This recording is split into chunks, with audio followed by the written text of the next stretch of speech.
Akashvani Adilabad 100.2 FM మనస్సు నిండా. పుస్తకంతో చక్కటి తెలుగు సాహిత్యంలోని ఉత్తమ కథలను వినిపించే కార్యక్రమం. ఈయలటి పుస్తకంతో కార్యక్రమంలో సంగీత సౌరభాలు పుస్తక ధారావాహిక పఠనం 24వ భాగం వింటారు. అంశం సుశీలా రాణి పటేల్, రచనా పఠనం ఎస్ రాజవర్ధన్. ఓంకారనాదంతో మొదలైన సృష్టి పంచభూతాల కలయికతో పురుడు పోసుకుంది. అంటే సృష్టికి మూలం సంగీతమే కదా మరి.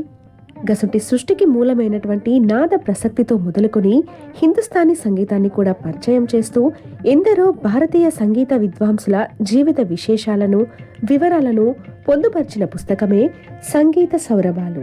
మరియలు విందాం సంగీత సౌరభాలు పుస్తక ధారావాహిక పఠనం 24వ భాగం. అంశం సుశీలా రాణి పటేల్, రచనా పఠనం ఎస్ రాజవర్ధన్. శ్రీమతి సుశీలా రాణి పటేల్ పేరును హిందుస్థానీ సంగీతాభిమానులకు ప్రత్యేకంగా తెలిపే అవసరం లేదు. నిజంగానే రాణిలాగా జీవించిన సుశీలా రాణిని ఆనాడే టాప్ గ్రేడ్ ఆర్టిస్టుగా గౌరవించినారు. సంగీతమే జీవన శ్వాసగా బతికిన సుశీలా రాణి అత్రోలి జైపూర్ ఘరానాకు చెందిన ఖాన్ సాహెబ్ ఉస్తాద్ అల్లా దియా ఖాన్ సాహెబ్ వద్ద శాస్త్రీయ సంగీతాన్ని నేర్చుకున్నది. ఈ ఖాన్ సాహెబ్ను బడే ఖాన్ సాహెబ్ అని కూడా పిలుస్తారని, mount Everest of Hindustani music అంటారని ఇంతకుముందు చెప్పుకున్నాం. సుశీలా రాణి ఉస్తాద్ అల్లా దియా ఖాన్ సాహెబ్ పట్ట శిష్యురాలే అయినప్పటికీ కొంతకాలం గాన తపస్వినిగా పేరుగాంచిన మోగుబాయి కుర్డీకర్ వద్ద కూడా సంగీతం నేర్చుకున్నది. మోగుబాయి కూడా ఉస్తాద్ అల్లా దియా ఖాన్ సాహెబ్ శిష్యురాలే కనుక అది అత్రోలి జైపూర్ ఘరానా సంగీతమే. మోగుబాయి కూతురే మధుర గాయిక విదుషి కిషోరి ఆమోణ్కర్. అత్రోలి జైపూర్ ఘరానా సంగీతాన్ని సాకల్యంగా నేర్చుకొని కచేరీలు చేసి విమర్శకుల ప్రశంసలందుకున్న సుశీలారాణి శాస్త్రీయ సంగీతం కంటే లలిత సంగీతం జనబాహుల్యంలో ఉందని భావించి బాయి సుందరాబాయి వద్ద శ్రద్ధగా లలిత సంగీత శిక్షణ పొందింది. ఈ సుందరాబాయి మామూలు గాయిక కాదు. ఆమె గురించి నేను చెప్పే కంటే ప్రముఖ సంగీత విశ్లేషకులు డాక్టర్ సామల సదాశివ గారి మాటల్లోనే చూద్దాం.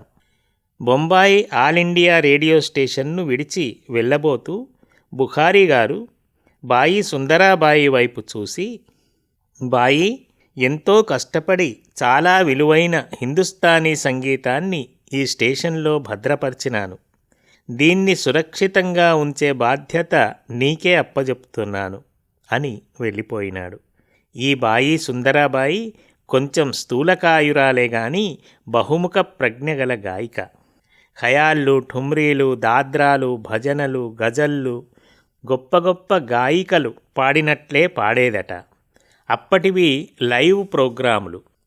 ఏ కారణం వల్లనైనా స్టేషన్కు రావలసిన గాయిక రాలేకపోతే ఆమె పాడవలసిన పాటను దాదాపు ఆమె పాడినట్లుగానే తాను పాడేదట. ఒకసారి రేడియో స్టేషన్కు ఆనాటి అతి ప్రసిద్ధ గాయిక గోహర్జాన్ వచ్చినప్పుడు స్టాఫ్లో ఎవరో ఆమెకు సుందరాబాయిని పరిచయం చేసినారట. నేను పాడినట్లు ఠుమ్రీలు, గజళ్ళు పాడగలవా అని అడిగిందట గోహర్జాన్. బాయి సుందరాబాయి వెంటనే గోహర్జాన్ పాడే గజల్ తానే పాడి వినిపించిందట. గోహర్జాన్ ఆశ్చర్యానంద పరవశురాలై తన చేతికున్న విలువైన విదేశీ గడియారమో లేక తన వేలికున్న వజ్రపు టుంగురమో ఆమెకు బహూకరించి ఆలింగనం చేసుకున్నదట. కానైతే సుందరాబాయి ఎవరి దగ్గర సంగీతం నేర్చింది కాదు. అంతా సహజ పాండిత్యమే. ఆమె సోదరి లక్ష్మీబాయి జాధవ్ మాత్రం కొంతకాలం జైపూర్ అత్రోలి ఘరానాకు చెందిన ఉస్తాద్ అల్లా దియా ఖాన్ సాహెబ్, అతని సోదరుడు ఉస్తాద్ హైదర్ ఖాన్ సాహెబ్ వద్ద, తర్వాత చాలా కాలం ఉస్తాద్ బుర్జీ ఖాన్ దగ్గర సమగ్రంగా సంగీతం నేర్చుకున్నది అంటారు సదాశివ గారు. ఈ విధంగా సుశీలా రాణి ఉస్తాద్ అల్లా దియా ఖాన్ సాహెబ్, మోగుబాయి కుర్డీకర్, బాయి సుందరాబాయిల వద్ద కేవలం అత్రోలి జైపూర్ ఘరానా సంగీతం మాత్రమే నేర్చుకొని ఆ ఘరానా ప్రతినిధిగా నిలిచిందనటం వాస్తవం. బాయి సుందరాబాయి సోదరి లక్ష్మీబాయి జాదవ్ కూడా అత్రోలి జైపూర్ ఘరానాకు చెందిన మేటి గాయిక అనేది గమనార్హం. సుశీలా రాణి గాత్ర సంగీతజ్ఞురాలిగానే గాక అపురూప సౌందర్యవతిగా కూడా పేరుగాంచింది. ఆమెకు సంగీతం పట్ల ఉన్నట్లుగానే సినీ రంగం పట్ల కూడా చాలా అభిరుచి ఉండేది. ఆమె సౌందర్యం, ఆమె సంగీతం సినీ రంగానికి బాగా ఉపయోగపడినాయి. అనాయాసంగానే ఆమెకు సినీ రంగ ప్రవేశం లభించింది. బాబూరావు పటేల్ అనే యువ సినీ దర్శకుడు నిర్మించిన ద్రౌపది, గ్వాలన్ అనే 2 చిత్రాలలో సుశీలారాణి నాయికగా నటించడమే గాక గాత్రం కూడా పండించింది. ఆ 2 చిత్రాలు విజయవంతం కావడమే గాక సుశీలారాణి బాబూరావు పటేల్ అర్ధాంగి అయి సుశీలారాణి బాబూరావు పటేల్గా మారిపోయింది. తర్వాతి కాలంలో ఆమెను సుశీలారాణి పటేల్ అని పిలిచేవారు. సంగీతము, చలనచిత్ర నటనతో అతి విలాసవంతమైన జీవితాన్ని గడిపిన సుశీలారాణి పటేల్ చదువును మర్చిపోలేదు. ఎంఏ, ఎల్ఎల్ఎం చదివి కొంతకాలం న్యాయవాద వృత్తి చేపట్టింది. హోమియో వైద్య విధానాన్ని నేర్చుకొని చికిత్సలు కూడా చేసింది.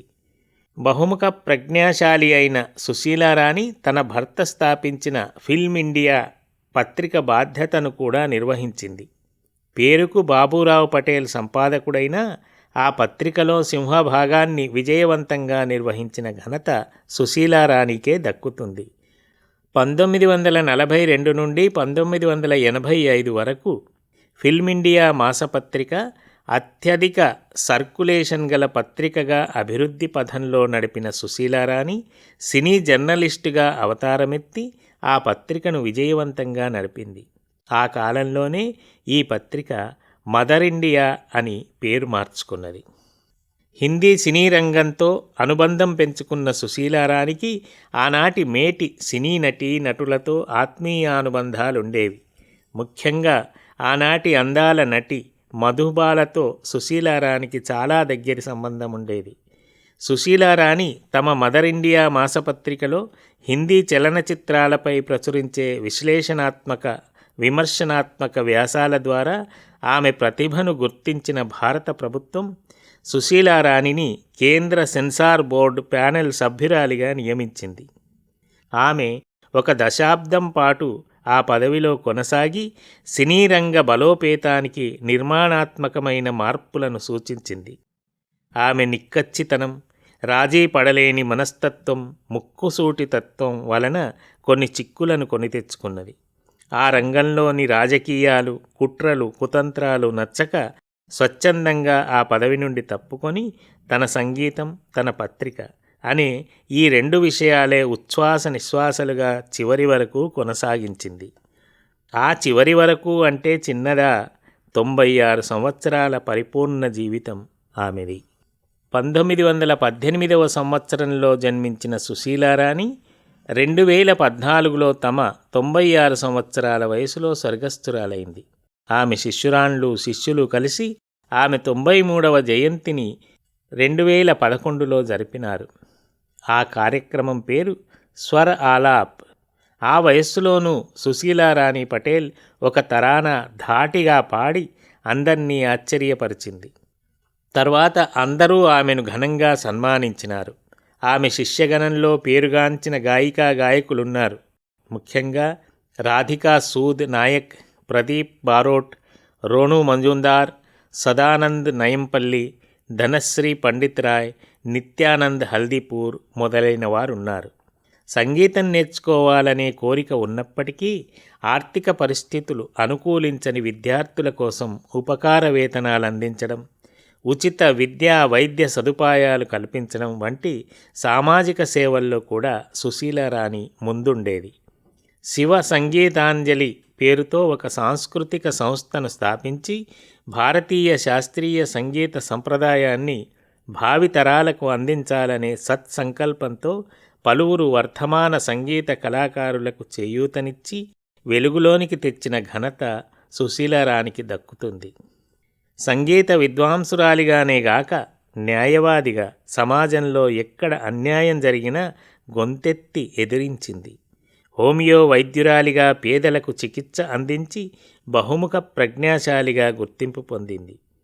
1989వ సంవత్సరం డాక్టర్ సుశీలారాణి బాబూరావు పటేల్ పేరుతో ఒక ట్రస్టును స్థాపించి తన ఆదాయాన్ని ఆ ట్రస్టుకు అందించి సంగీతం, విద్య, వైద్య, సాంస్కృతిక రంగాల్లో వినియోగించేది. సుశీలారాణి అత్రోలి జైపూర్ ఘరానా సంగీతాన్ని అద్భుతంగా గానం చేస్తూ కచేరీలు నిర్వహిస్తూ విమర్శకుల ప్రశంసలు అందుకున్నది. తన సంగీత కచేరీల ద్వారా వచ్చిన ఆదాయాన్నంతటినీ ప్రధానమంత్రి సహాయ నిధికి సమర్పించిన మానవతామూర్తి సుశీలారాణి. జీవితమంతా విలాసవంతంగా గడిపి మహారాణిలాగా బతికిన సుశీలారాణి చివరి రోజుల్లో ఆర్థికంగా కొంత ఒడిదుడుకులకు లోనైంది. ఆమె భర్త బాబూరావు పటేల్ మరణానంతరం అతని రెండో భార్య, ఆమె సంతానం, మనుమలు, మనుమరాళ్లతో ఆస్తి విషయంలో కొన్ని గొడవలు జరిగినాయి. ముఖ్యంగా మంచి విలువలతో కూడిన సుశీలారాణి బాబూరావు పటేల్ ట్రస్టు విషయంలోనే ఘర్షణలు జరిగినాయి.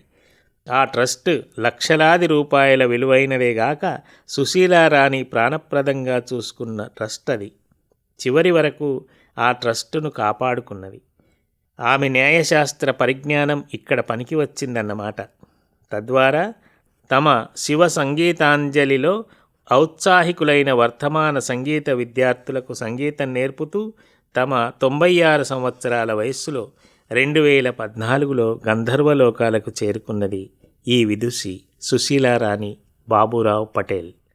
ఇన్ని రంగాల్లో విశేష సేవలందించిన సుశీలారాణి పటేల్కు సినీ రంగంలో చేసిన సేవలకు గుర్తింపుగా ప్రతిష్టాత్మకమైన దాదాసాహెబ్ ఫాల్కే పురస్కారం లభించింది. అంతేగాక మహారాష్ట్ర రాజ్య సాంస్కృతిక పురస్కారంతో పాటు సంగీత నాటక అకాడమీ పురస్కారాన్ని కూడా అందుకున్నది.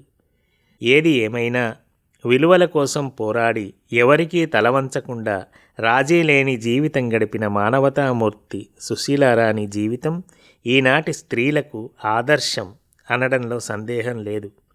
ఒంటరిగా సమాజాన్ని ఎదిరించి కీర్తి ప్రతిష్టలతో తనువు చాలించిన సుశీలారాణి బాబూరావు పటేల్ ధన్యజీవి. ఇప్పటివరకు మీరు సంగీత సౌరభాలు పుస్తక ధారావాహిక పఠనం 24వ భాగం విన్నారు. అంశం సుశీలారాణి పటేల్. రచనా పఠనం ఎస్ రాజవర్ధన్. ఆకాశవాణి ఆదిలాబాద్ 100.2 FM మనస్సు నిండా.